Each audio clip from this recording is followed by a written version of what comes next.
sáng nay lâu cả mất lại được lên hôn lên rút xăng đừng côn về chẳng côn về máy hay có đất đừng mười khăn đấy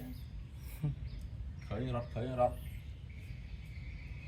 thì em muốn có mà em muốn là thọt chả nào thọt nào mùi nữa xì bá mùi tí đây là muối đó thọt cảm muốn có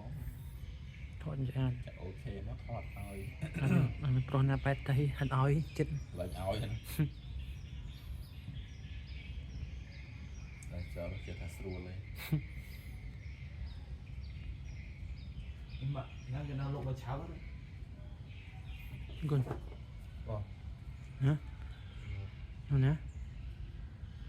xa mấy chui từ bộ bên cháo rồi mà phải khẽ cái nhà miến nó xa thì tôi tôi chỉ uống phải tô tí tiêu nhà tiêu phơi con ấy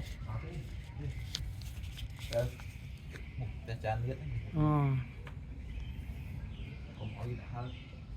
tiêu say cái nữa